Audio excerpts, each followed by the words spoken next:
Selamat malam, perkenalkan saya Iren dari Prodi Bahasa Inggris.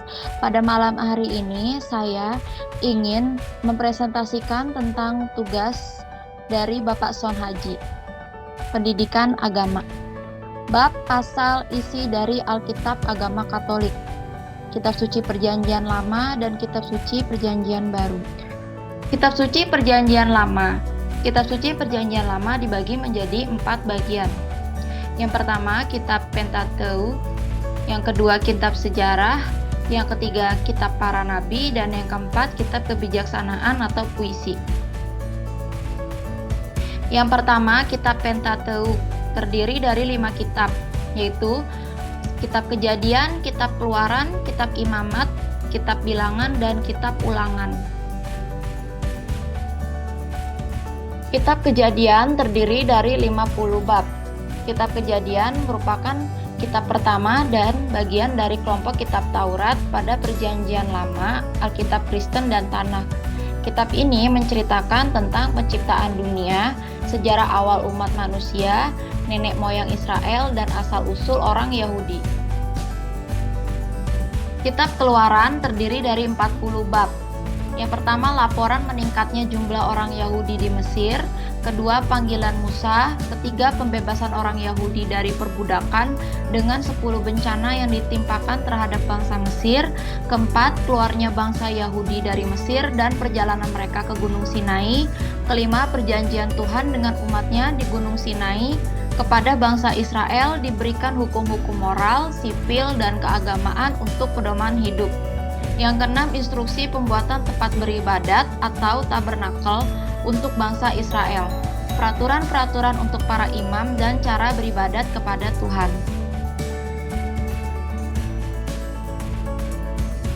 Kitab Imamat terdiri dari 27 bab. Kurban dan upacara, Imamat 1-7, Imam, Imamat 8-10, Kekudusan bangsa, Imamat 11-15, Pendamaian, Imamat 16, Hukum kesucian, Imamat 17-26, Kaul, Imamat 27.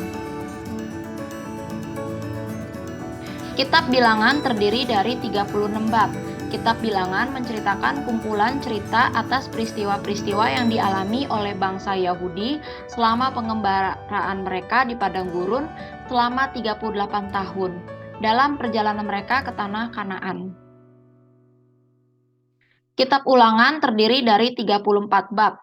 Peristiwa dalam kitab Ulangan diperkirakan terjadi dalam beberapa periode sejak masa Musa sampai pada masa pembuangan.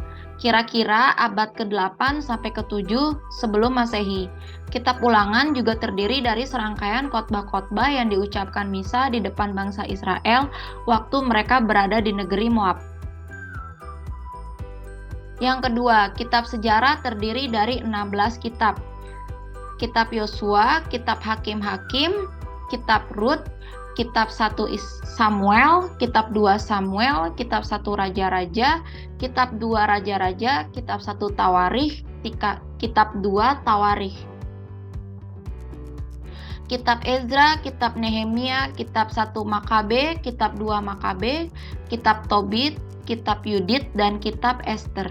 Kitab sejarah terdiri dari 16 kitab. Isinya, kitab-kitab tersebut menyajikan sejarah bangsa Israel mulai peristiwa penaklukan Kanaan hingga peristiwa kembali ke Sion pada tahun 539 sebelum Masehi. Kitab-kitab sejarah tersebut menceritakan tentang masuknya orang-orang Israel ke tanah terjanji beberapa puluh tahun setelah mereka keluar dari Mesir, Israel pada masa kepemimpinan hakim-hakim. Pembentukan kerajaan bersatu yang kemudian terpecah menjadi kerajaan Israel di utara dan kerajaan Yehuda di selatan, serta pembuangan ke Babel. Yang ketiga, kitab kebijaksanaan terdiri dari 8 kitab. Kitab Ayub, Kitab Mazmur, Kitab Amsal, Kitab Pengkhotbah, Kitab Kidung Agung, Kitab Putra Sirah, Yoel, dan Amos. Kitab Kebijaksanaan terdiri dari 8 bab. Isinya kitab ini berisi kumpulan peribahasa, pepatah, nasihat, petuah, wejangan, dan ajaran yang berasal dari orang-orang bijak. Dalam kitab ini disajikan sejumlah ajakan untuk hidup sesuai dengan petunjuk yang diberikan oleh orang-orang bijak. Yang keempat, kitab para nabi terdiri dari 7 kitab. Yang pertama, kitab Yesaya, kitab Yeremia, kitab Ratapan Yeremia, kitab Baruh, kitab Yehezkiel, kitab Daniel, dan kitab Hosea. Kitab para nabi terdiri dari 7 kitab. Isinya kisah tentang kehidupan para nabi dan perjuangan mereka menjadi pembawa pesan dari Allah bagi bangsa Israel. Kitab suci Perjanjian Baru. Kitab suci Perjanjian Baru dibagi menjadi 4 bagian. Injil, Kisah para Rasul, Surat-surat, dan Wahyu.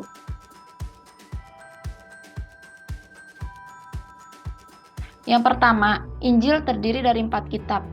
Injil Matius 28 bab, Injil Markus 16 bab, Injil Lukas 24 bab, dan Injil Yohanes 21 bab. Injil terdiri dari 4 kitab. Isinya, keempat Injil berkisah tentang kisah hidup Yesus sejak kelahiran hingga kebangkitan Tuhan Yesus. Yang kedua, Kisah para Rasul terdiri dari 1 kitab, 28 bab.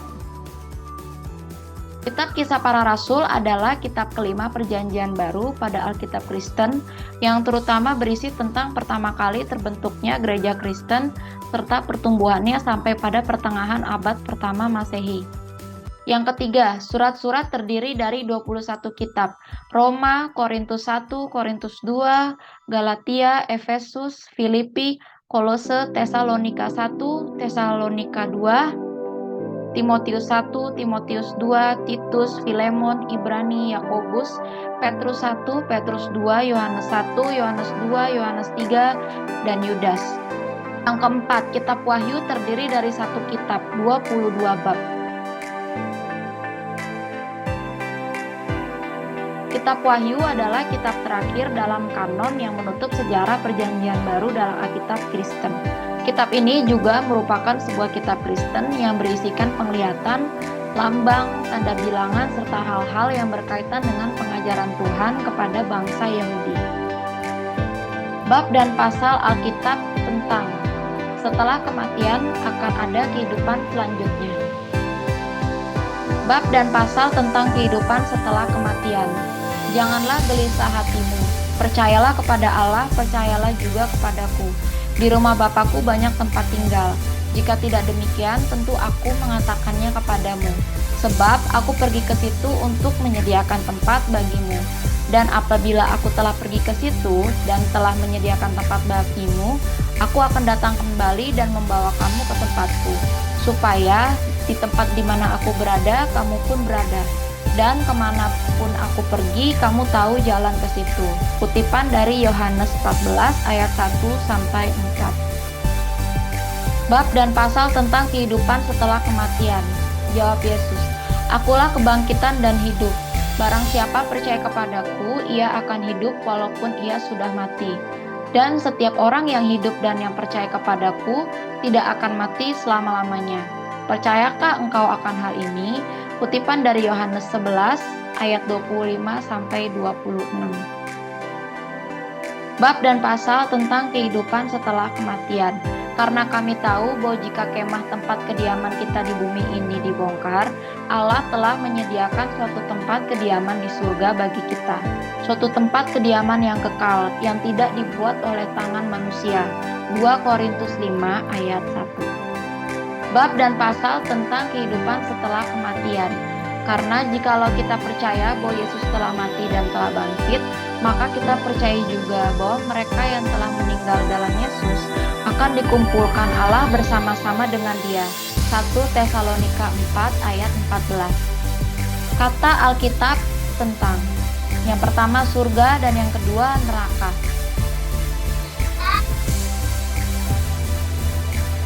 Gereja Katolik percaya adanya surga, dan aku mendengar suara dari surga berkata, tuliskan, berbahagialah orang-orang mati yang mati dalam Tuhan, sejak sekarang ini, sungguh, kata Roh, supaya mereka boleh beristirahat dari jerih lelah mereka, karena segala perbuatan mereka menyertai mereka.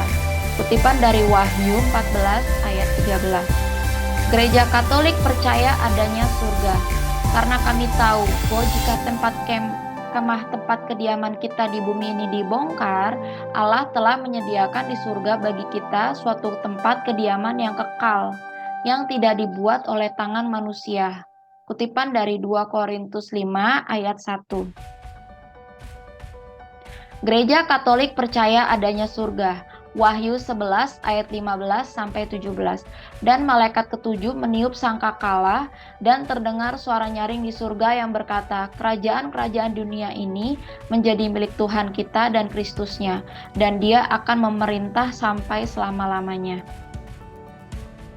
Gereja Katolik percaya adanya neraka. Tetapi aku berkata kepadamu, setiap orang yang marah terhadap saudaranya harus dihukum. Siapa yang berkata kepada saudaranya, kafir, harus dihadapkan ke Mahkamah Agung, dan siapa yang berkata jahil harus diserahkan ke dalam neraka yang menyala-menyala. Dari Matius 40 ayat 2. Gereja Katolik percaya adanya neraka, sebab jikalau Allah tidak menyayangkan malaikat-malaikat yang berbuat dosa, tetapi melemparkan mereka ke dalam neraka, dan dengan demikian menyerahkannya ke dalam gua-gua yang gelap untuk menyimpan mereka sampai hari penghakiman. Kutipan diambil dari 2 Petrus 61 ayat 4. Kesimpulannya, yang pertama mengenai Alkitab, kematian, surga, dan neraka. Yang pertama, Alkitab. Alkitab merupakan sumber iman bagi umat Katolik. Kitab suci Perjanjian Lama dan Baru tidak terpisahkan dan saling menyempurnakan. Kematian. Kematian bukan akhir dari kehidupan manusia, melainkan awal dari kehidupan yang kekal. Tuhan Yesus telah menunjukkan jalan kebangkitan. Yang mati akan dibangkitkan kembali dan tinggal bersamanya di surga. Yang ketiga, surga dan neraka. Jika selama hidup di dunia melakukan kebaikan, maka akan masuk surga. Jika selama hidup melakukan kejahatan, maka orang tersebut akan masuk neraka. Demikian presentasi saya mengenai pendidikan agama oleh Bapak Son Haji. Saya ucapkan banyak terima kasih kepada Bapak Son Haji. Sekian, mohon maaf bila ada salah kata dalam penyampaian presentasi saya.